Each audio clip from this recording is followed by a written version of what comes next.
Saris December 21 Samantha గారిచే గొప్ప ప్రారంభం. ప్రతి 10,000 రూపాయల కొనుగోలుపై ఒక గోల్డ్ కాయిన్ ఉచితం. మీరు బెదిరిస్తున్నారు, అక్కడ సాక్షులని ప్రభావితం చేసేలా మీరు వ్యవహరిస్తున్నారు. ఎట్ ద సేమ్ టైం సిట్లో ఎవరైతే అధికారులు ఉన్నారో వాళ్ళను కూడా మీరు బయటకు వచ్చి బెదిరిస్తున్నారు. నీ పదవీ కాలమో లేకుంటే 6 నెలల్లో రిటైర్ అయిపోతా, తర్వాత చూసుకుంటా. ఈ ధోరణి ఏంటి అసలు? మరి కవిత, ఒక మాట చెప్పండి. మీరే అంటున్నారు 9.5 సంవత్సరాలు మీరు బాగా తప్పులు చేసి ఉంటారు, చేసిండ్రు కాబట్టి ఇదంతా చేస్తున్నారు. సరే, నువ్వు ఒక మిడిల్ ఉమెన్గా నువ్వు విషయం తెలుసుకొని చెప్తున్నావు. నేనేం బయాస్గా మేము అనుకోవట్లేదు. కానీ ఇప్పుడు చెప్తున్నటువంటి వాళ్ళు ఏదైతుందో కేవలం ఆరోపణలు మాత్రమే చెప్తున్నారు తప్ప మరొకటి కాదు.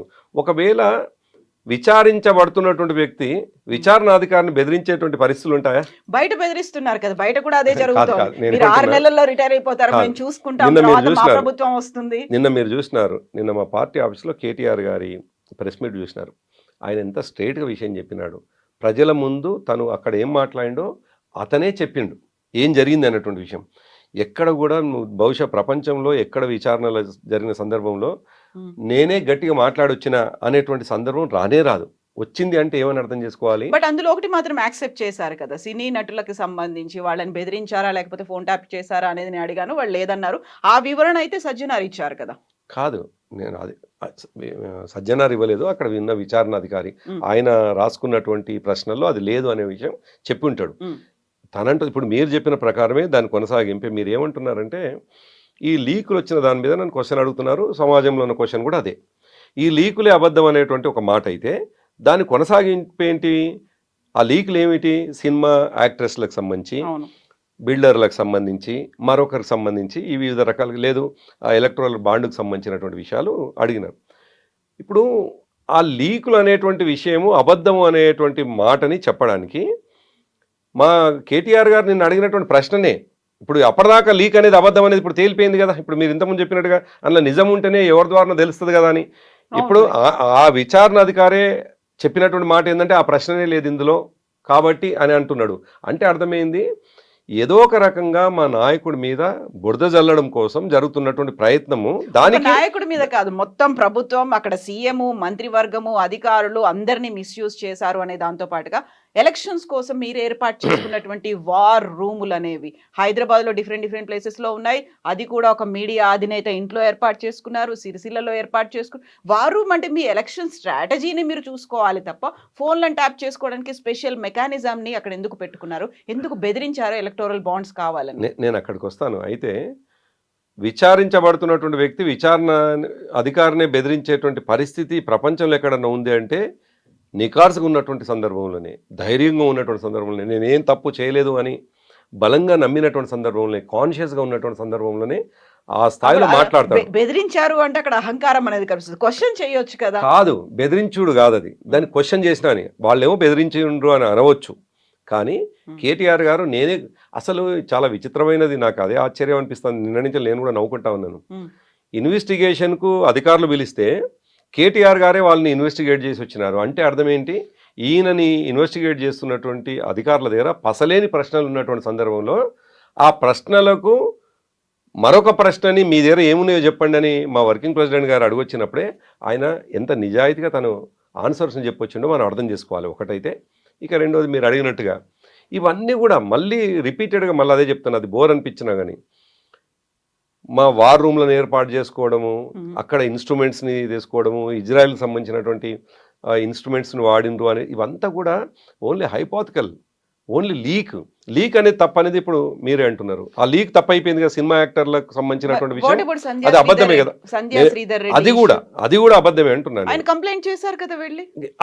అది తేలాలి కదా, ఫైనల్ కావాలి కదా. నేనేమంటున్నట్టే ఫైనల్. ఆయన కంప్లైంట్ ఎవరి మీద చేసిండు, ఏ వ్యక్తి మీద చేసిండు? ఆయన ఎలక్టోరల్. సరే, సంధ్యా శ్రీధర్ అనేటువంటి వ్యక్తి పట్ల ఇవాళ సమాజంలో అనేక రకాలైనటువంటి ప్రశ్నలు ఉన్నాయి. నాకు తెలిసి ఇప్పటికీ ఆయన మీద 39 కేసులు ఉన్నాయి. 39 కేసులు మోపబడ్డటువంటి వ్యక్తి మొట్టమొదటిసారి బయటకు వచ్చి తన ఆరోపణలు ఏం చేయటం లేదు. అనేక ఆరోపణలు ఆయన దగ్గర నుంచి అయితే డబ్బులు వచ్చాయి కదా. మాకొక్కరికి రాలేదు కవిత. దాదాపు బీజేపీకి, కాంగ్రెస్కి, అన్ని పార్టీలకు ఎలక్టోరల్ బాండ్స్. నేను శ్రీధర్ని కోడ్ చేసి చెప్పట్లేదు. ఎంటైర్ ఈ దేశంలో ఎలక్టోరల్ బాండ్స్ కంపల్సరీ ప్రతి పార్టీకి ఇస్తారు. అదేవిధంగా మాది కూడా రిజిస్టర్డ్ పార్టీ, రికగ్నైజ్డ్ పార్టీ కాబట్టి మాకు ఇచ్చిండ్రు. అదేం పెద్ద తప్పు కాదు, నేరంగా బీజేపీ భావించదు, కాంగ్రెస్ భావించదు. వాళ్ళకి ఇచ్చిన ఈ పేపర్లు వచ్చింది, మాకు ఇచ్చిన పేపర్లు వచ్చింది. సో దాన్ని ప్రామాణికంగా తీసుకోవాలి. ఆయన బెదిరించినరా లేదా అనేది ప్రశ్న.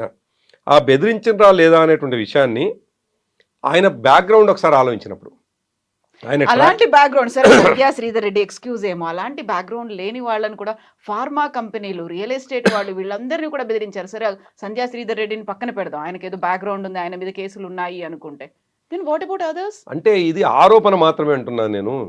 ఆరోపణలో వాస్తవం లేని ఆరోపణలకు ప్రశ్నకు సమాధానం ఎక్కడిది? అసలు జవాబు లేని ప్రశ్నలు అవి.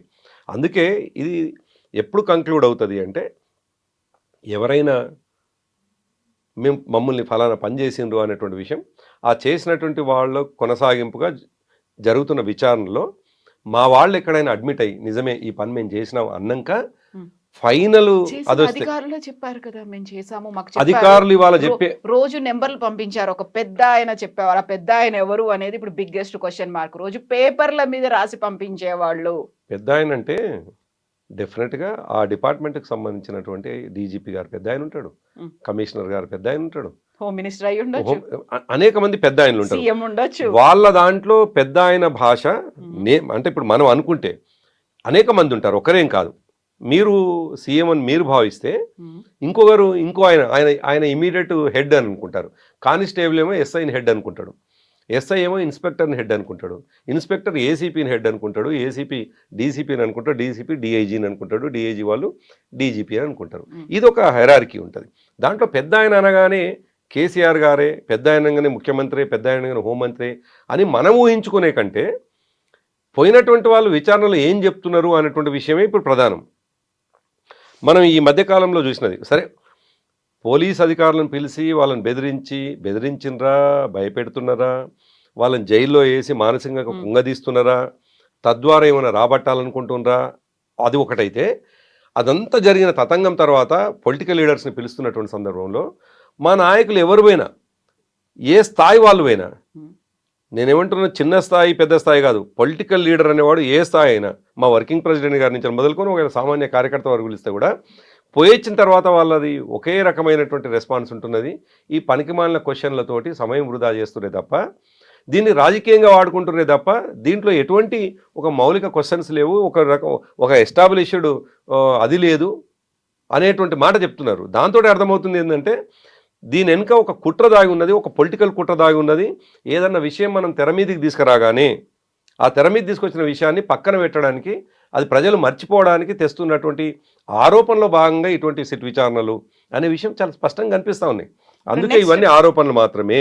నెక్స్ట్ టర్న్ సంతోష్ రావు ఉన్నారు, ఆ తర్వాత కవిత ఉంది, తర్వాత కేసీఆర్ వస్తారు అనే మాటలు. అదే ఇవన్నీ కూడా లీక్లే. నేను ఏమంటున్నాను, బట్ వాళ్ళందరూ రెడీగా ఉన్నారా? కవిత గురించి మీకు తెలియకపోవచ్చు, బట్ సంతోష్ రావు కావచ్చు, కేసీఆర్ కావచ్చు, వాళ్ళైతే వస్తారా? కేసీఆర్ గారు చట్టాన్ని గౌరవిస్తారు. చట్టంలో భాగమైనటువంటి సందర్భానుసారంగా కానిస్టేబుల్ ఆపితే కూడా ఆగిపోతారు. కేసీఆర్ గారు ముఖ్యమంత్రిగా ఉండవచ్చు, ఏదన్నా పోతుంటే కానిస్టేబుల్ ఆపితే కూడా ఆగిపోతారు. ఆయనకు చట్టం పట్ల అంత అచంచలమైన విశ్వాసం, గౌరవం కూడా. ఆల్రెడీ దానికి సంబంధించి అటెండ్ అయ్యారు. పిలుస్తున్నటువంటి వాళ్ళ ఇంటెన్షనే బ్యాడ్ ఇంటెన్షన్ ఉన్నప్పుడు, దాంట్లో ఎక్కడైనా టెక్నికాలిటీస్ ఏదైనా ల్యాబ్స్ ఉన్నప్పుడు మాత్రమే తన వైపు నుంచి క్వశ్చన్ వస్తుంది. మీరు గతంలో చూసినారు, విచారణ అని చెప్పేసి, కాళేశ్వరం విచారణ అని చెప్పేసి ఒక రిటైర్డ్ జడ్జి చేత విచారణ చేయిస్తే ఎల్ నరసింహారెడ్డి గారికి దాన్ని అప్పచెప్తే, ఆయన విచారణ కంప్లీట్ కాకముందుకే చాలా విషయాలు బయట పెడితే ఆ రోజు మేము క్వశ్చన్ వేసినాం. మళ్ళీ అలాంటి క్వశ్చన్స్ రాకుండా ఉండడానికి ఇప్పుడు బయట పెట్టట్లేదు కదా. నేను అందుకేమంటా, ఇది పెట్టిందా పెట్టలేదు కాదు, అటువంటి సందర్భం తప్ప విచారణ నిజాయితీగా జరుగుతుంటే తప్పకుండా మా కేసీఆర్ గారిని పిలిస్తే డెఫినెట్గా వస్తారు. కానీ కేసీఆర్ గారిని పిలిచి, కేసీఆర్ అంటే ఇప్పటికే అనేక రకాలుగా మా నాయకులని ఇబ్బంది పెట్టే ప్రయత్నం చేస్తుంటే, కేసీఆర్ గారిని కూడా పిలిచి ఇబ్బంది పెట్టాలని ప్రయత్నం చేస్తే కేసీఆర్ గారు హాజరు కావడానికి ఇబ్బంది పడరు. కానీ ప్రజల నుంచి వచ్చేటువంటి రిటాలియేషన్ ఏ స్థాయిలో ఉంటుందో అదే అనబోతుంది. ఏమీ లేదనుకోండి, ఊరికే అదేదో మీకు డైవర్షన్ పాలిటిక్స్ లో భాగంగా పిలిచారు, ఇబ్బంది అనేది కూడా మీకు ఇబ్బంది కాకపోవచ్చు కదా, ప్రజల వైపు నుంచి పాజిటివ్ గా రావచ్చు కదా. ఎస్, నేను అదే అంటున్నాను. కేసీఆర్ గారిని ఇంటెన్షనల్ గా ఇబ్బంది పెడుతుండ్రు అని కనిపిస్తే డెఫినెట్గా ప్రజల నుంచి వచ్చేది ఏందో వాళ్ళు చూడక తప్పదు. నేను అందుకే అంటున్నాను, విచారణకు వ్యక్తిగా తను రావడము అనేటువంటిది సహజంగా జరిపేది. కానీ దాని కాన్సిక్వెన్సెస్ మాత్రం చాలా సీరియస్గా ఉంటాయి అంటున్నాను నేను. ఎందుకంటే ఈ రాష్ట్రాన్ని 9.5 సంవత్సరాల పాటు కాన్సిక్వెన్సెస్ సీరియస్ గా అంటే ఏం చేస్తారు, ఏం జరుగుతుంది?